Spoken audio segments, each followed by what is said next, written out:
బొమ్మల కథలు. ఇది మనలో చాలామందికి తెలిసిన కథే. దూరంగా కొండల నడుమ పచ్చని పొలాలతో కనపడుతుంది చూడండి, అదే కృష్ణపురం.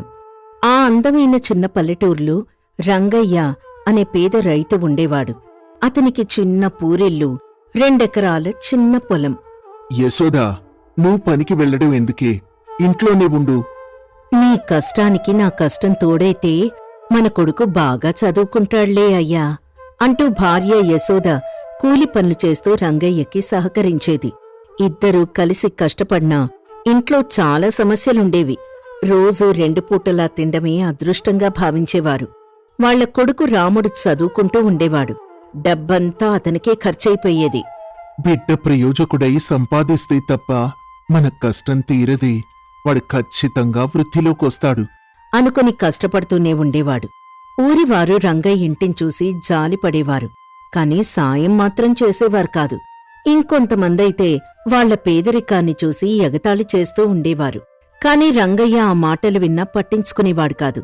అతని నోట్లో ఒకే ఒక్క మాట ఉండేది: కష్టపడే చేతులకి దేవుడు తప్పక సహాయం చేస్తాడు, మనం కష్టం మానకుండా చూడాలి అంతే అనుకుంటూ ఉండేవాడు.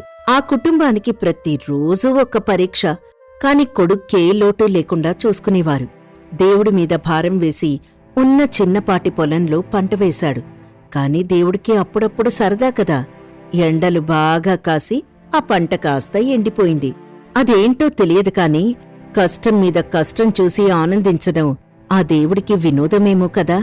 రచ్చబండ దగ్గర వీళ్ల గురించే చర్చ మొదలయింది. ఇక రంగయ్య కుటుంబం కోలుకోవడం కష్టమేరా. నాకు తెలిసి ఇల్లు పొలం అమ్ముకుని పట్నానికి వెళ్ళిపోతారేమో. అంతకు మించి ఏం చేస్తారులే. అయినా కూలి పని చేసుకునే వాళ్ళకి వ్యవసాయం ఎందుకు చెప్పు? దరిద్రం నెత్తిమీద ఉంటే మనమేం చేస్తాంలే అంటూ వ్యంగ్యంగా మాట్లాడుకునేవారు.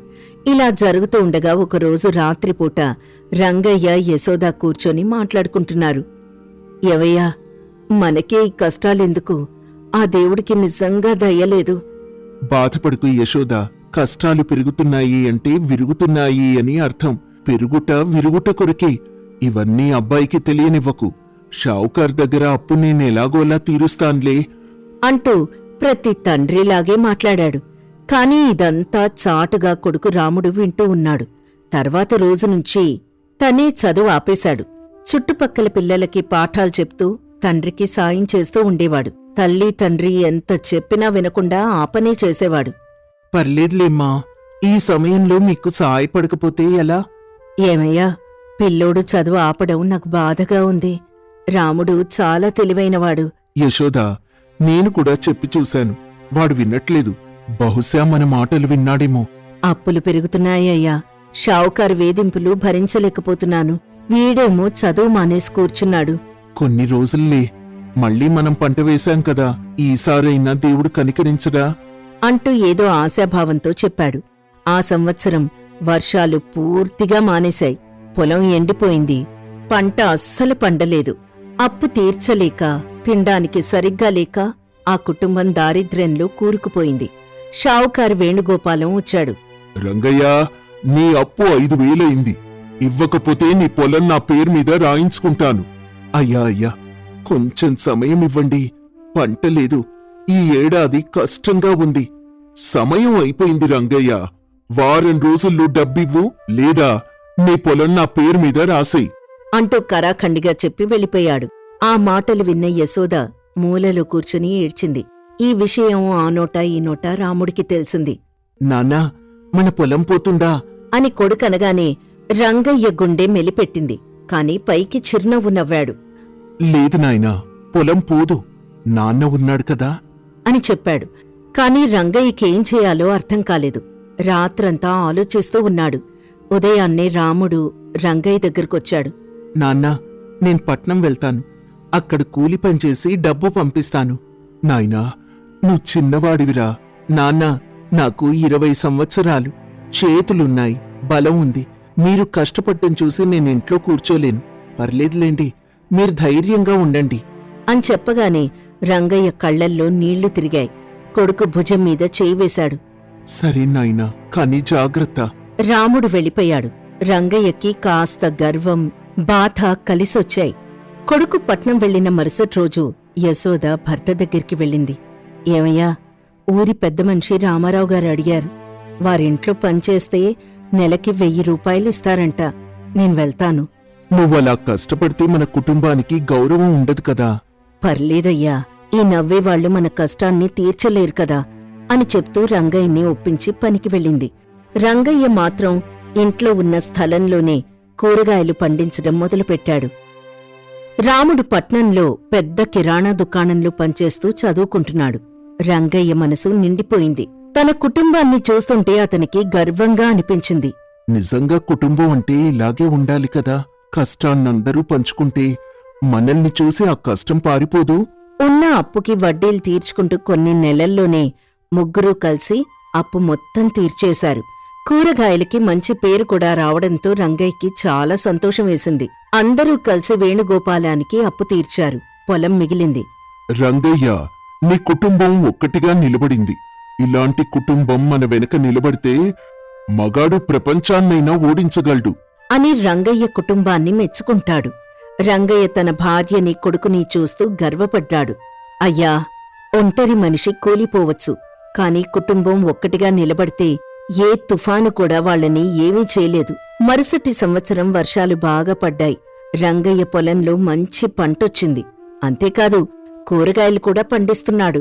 రాముడు చదువుకుంటూనే ఉన్నాడు కాని వ్యాపారం మాత్రం వదల్లేదు. తండ్రి పండించిన కూరగాయల్ని పట్నంలో అమ్మేవాడు. నాన్నా, పట్నంలో వంకాయలకి మంచి గిరాకీ ఉంది. అవి పండిస్తావా అని చెప్పడంతో రంగయ్య ఆ విధంగా పండించేవాడు. రాముడు వాటిని పట్నంలో అమ్మేవాడు. యశోద మాత్రం ఆ పెద్ద మనిషి రామారావు దగ్గర నమ్మకంగా పనిచేస్తూ వ్యవసాయంలో మెళకువలు నేర్చుకుంటూ భర్తకి చెప్పేది. రంగయ్య పంట బాగా పండిస్తూ ఆదాయం సంపాదించేవాడు. ఇలా కొన్ని రోజులు గడిచాయి.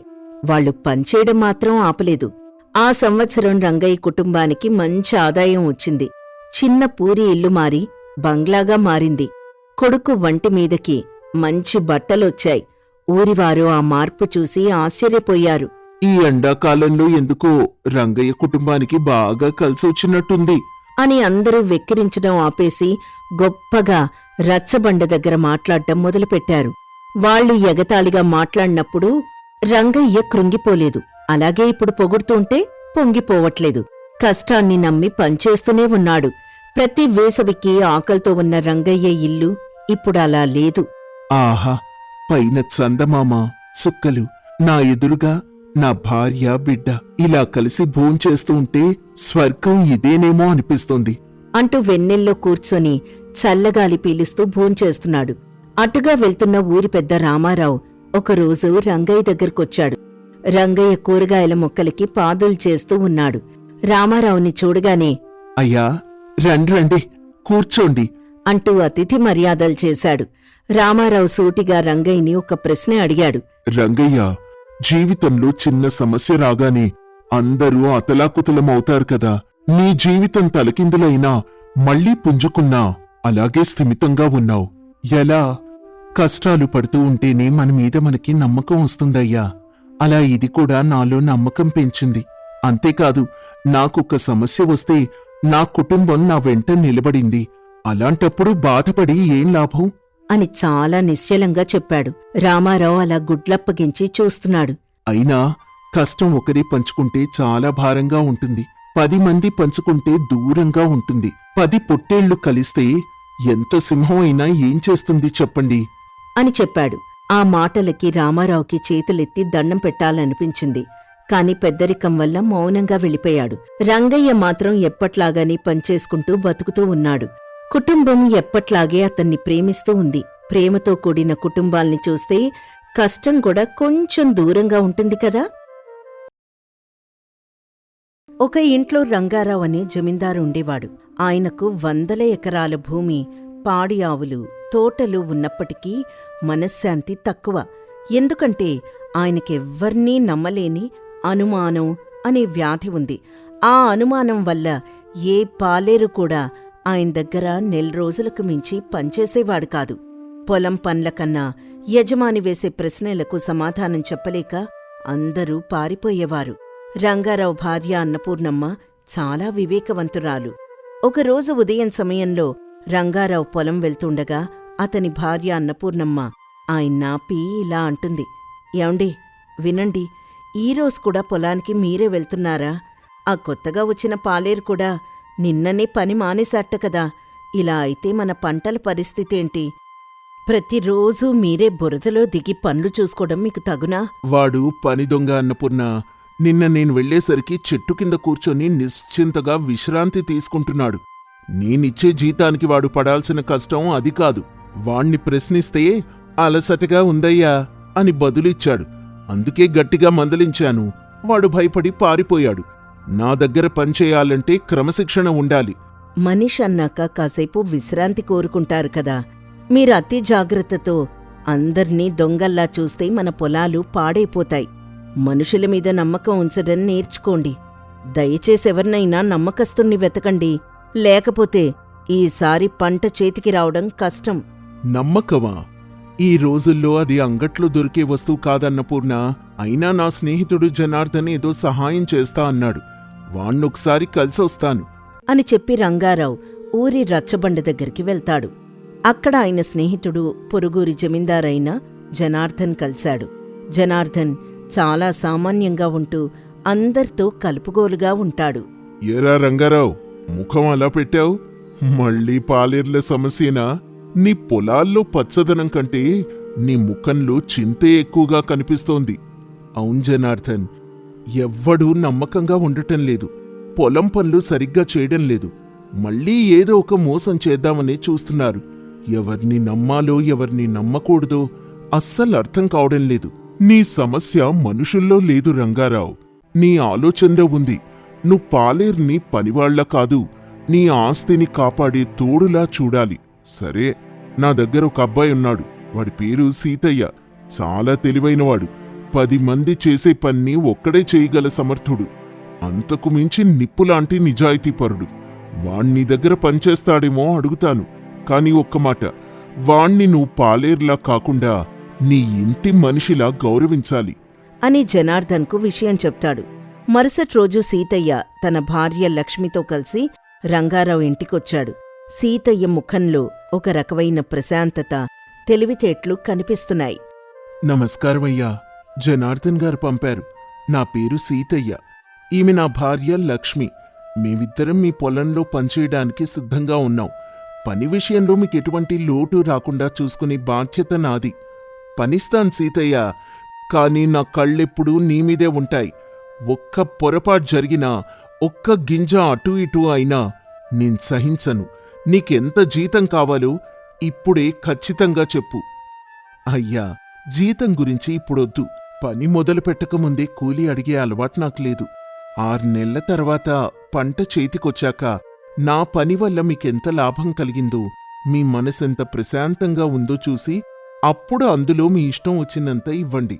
అప్పటి వరకు మాకుండటానికి ఆ పాత పెంకుటిల్లు, మా ఆకలి తీరడానికి గంజిస్తే చాలు. అవునయ్యా, మాకు డబ్బు కంటే మీరిచ్చే గౌరవం ముఖ్యం. మీ నమ్మకాన్ని గెలుచుకోవడమే మా మొదటి లక్ష్యం. ఆయన పొలం పనులు చూసుకుంటే నేనింటి పనులు, పశువుల పాక పనులు చూసుకుంటాను. అలా అనగానే రంగారావు ఆశ్చర్యపోయాడు. జీతం అడగకుండా పనిచేస్తానన్న వారిని చూసి వింతగా అనిపించింది. సీతయ్య దంపతులు పొలంలో చేరారు.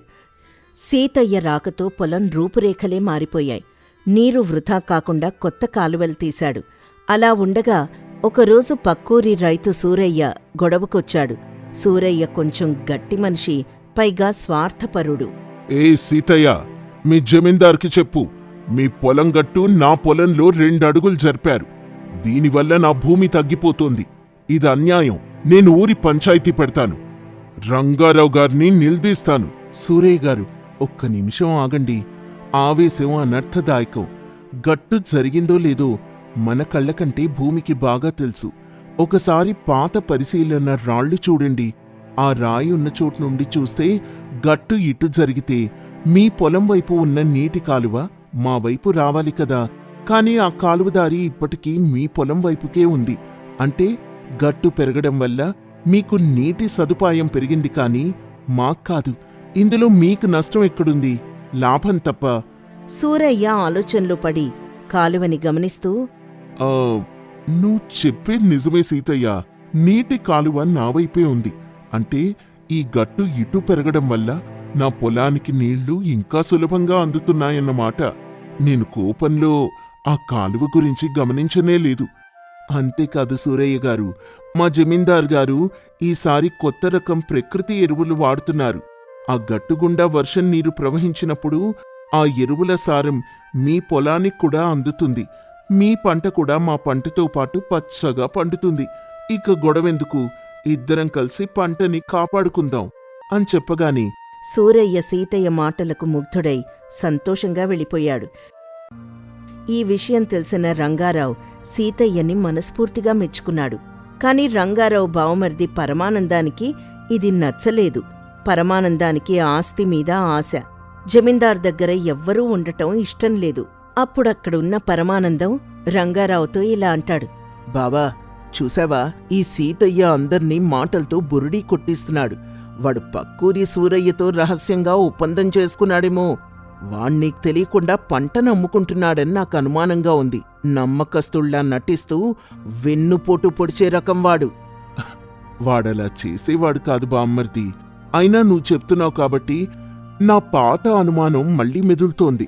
ఒకసారి వాణ్ణి పరీక్షించాల్సిందే. ఆ తర్వాత పరమానందం ఒక కుతంత్రం పన్నాడు. అర్ధరాత్రిపూట సీతయ్య నిద్రిస్తున్న సమయంలో పరమానందం తన నమ్మకస్తులతో కలిసి 5 బస్తాల నాణ్యమైన ధాన్యాన్ని దొంగిలించి సీతయ్య ఉంటున్న ఇంటి వెనక పెరట్లో పాత గడ్డివాము కింద దాచిపెట్టాడు. ఉదయాన్నే రంగారావుని ఉద్వేగంతో అక్కడికి తీసుకెళ్లాడు. చూడు బావా, నీ ఆదర్శ పాలేరు సీతయ్య చేసిన పని. రాత్రికి రాత్రి బస్తాలిక్కడికి చేర్చాడు. ఇవి కాక ఇంకా ఎన్నమ్ముకున్నాడు ఎవరికి తెలుసు. ఇప్పటికైనా నా మాట నమ్ము. రంగారావు తీవ్ర కోపంతో, సీతయ్య, బయటికి రా. ఇదేంటి, నా ధాన్యం బస్తాలు నీ పెరట్లో ఎలా ఉన్నాయి? నిన్ను నమ్మినందుకు, జనార్దన్ మాట విన్నందుకు నాకు మంచి శిక్ష వేశావు. దొంగతనం చేస్తూ దొరికిపోయావు కదా. సీతయ్య ప్రశాంతంగా, అయ్యా, ఆ బస్తాలు నావే, కాని అవి మీ పొలంలోనివి కావు. అవి మా ఊరు నుండి నా భార్య లక్ష్మి తన తండ్రి ఇంటి నుండి తెచ్చినవి. కావాలంటే ఆ బస్తాల మీద ఉన్న గుర్తు చూడండి. మా ఊరి ముద్ర వేరు, మీ ఊరి ముద్ర వేరు. అవునయ్యా, మా ఊర్లో మాకు కొంచెం భూముంది. అక్కడ పండిన పంటని మేమిక్కడికి తెచ్చుకున్నాం. ఎందుకంటే ఇక్కడ భద్రంగా ఉంటాయని. మీ గిడ్డంగుల మీద నమ్మకంతో తెచ్చాం. మాకు దొంగతనం చేయాల్సిన అవసరం లేదు. రంగారావు ముద్రని క్షుణ్ణంగా చూసి, అవును, ఇది మన ఊరి ముద్ర కాదు, ఇది పక్కూరి ముద్ర. పరమానందం, నువ్వీటిని మన ధాన్యమని ఎలా చెప్పావు? ఇది మన ధాన్యం కాదు కదా. అది రాత్రి చీకట్లో పొరపాటు పడ్డానేమో బావా. ఎవరో ఇక్కడ పెట్టడం చూసి నీకు మంచి చేద్దామని చెప్పాను. అయ్యా, ఒక్క నిమిషం ఆగండి. ఎవరో ఇక్కడ పెట్టడం కాదు, ఎవరో ఇవి ఇక్కడ పెట్టి నన్ను ఇరికించాలని చూశారు. నాకు ముందే అనుమానం వచ్చి నిన్న రాత్రి మా ఇంటి వెనుక ఉన్న బురదలో ఒక రకమైన ఎర్రటి రంగు కలిపాను. అదొకసారి కాళ్లకంటితే వారం రోజుల వరకు పోదు. ఒకవేళ ఎవరైనా ఇక్కడికొచ్చి ఈ బస్తాలు పెట్టుంటే వారి పాదాలు ఎర్రగా ఉంటాయి. అలా అనగానే అందరూ పరమానందం కాళ్లవైపు చూశారు. ఆయన పంచ కింద కాళ్ళు, పాదాలు స్పష్టంగా ఎర్రటి రంగుతో ఉన్నాయి. పరమానందం భయంతో వణికిపోయాడు. గుట్టు రట్టయింది. పరమానందం, ఎంత నీచానికి ఒడిగట్టావు! ఒక నిజాయితీ పరుణ్ణి దొంగగా నిరూపించడానికి ఇంతగా దిగజారావా? నా ఇంటి మనిషివై ఉండి ఇంత కుతంత్రం చేస్తావా?